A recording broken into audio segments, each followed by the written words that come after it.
Tahira. I hope I pronounced that correctly. So this is what I was talking about using the paint bucket to fill in the clouds. So I've got here's an original image that I got from online, and then here's a bitmap trace that I've done and sort of assembled together in various ways.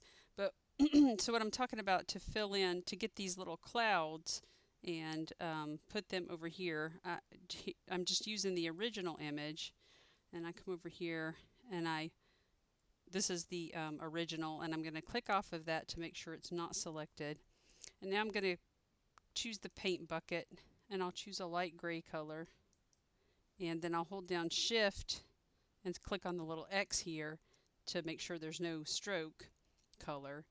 And then I'm going to make sure my paint bucket is set on visible colors, and the threshold maybe about 10 or 15%. And then I'm going to have it grow by half a pixel just to make sure it all fills in. So then I'm just going to click there, and you can see that that filled it in. If I pull that off to the side, you can see it made a nice little cloud.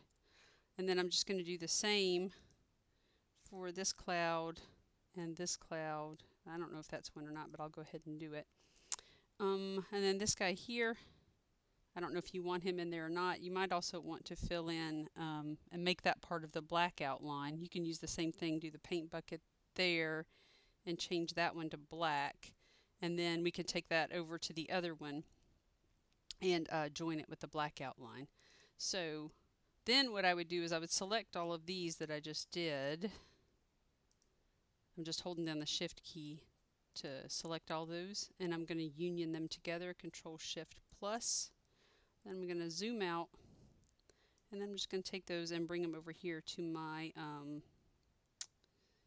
to the bitmap trace that I did.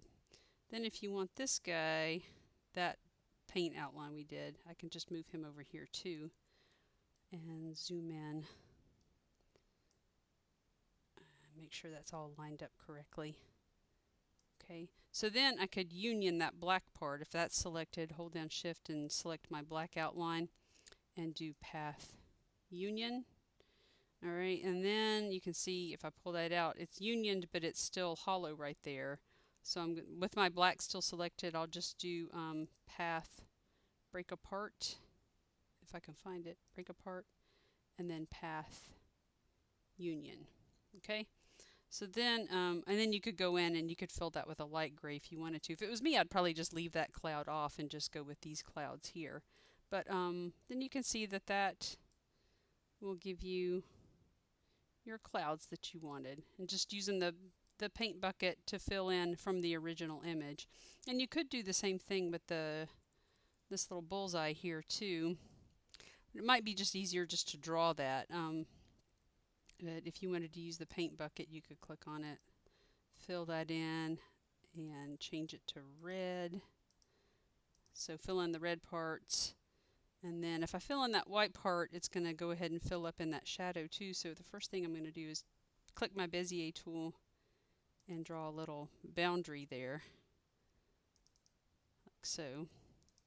And then if I click on my paint bucket and fill that in and change it to white, and you can see that I've got, if I hold down the shift key, I can select all of these pieces, and then I can move them over here. Okay, and so then you'd probably want to go in and clean those up a little because they have some holes in them. So if I double click on that red, you can see it's got these nodes here. I can just click and drag to select them and get rid of them, and pull that handle and get rid of that one. Then double click on the white, and I can do the same there. Just get rid of these nodes that we don't need, like that. And it doesn't exactly match up there. You could click and drag nodes to fix that, or you could just leave it the way it is. I don't think it'll be that noticeable. You know, when you zoom out, you can't really see. It'll give you some leeway in layering it also.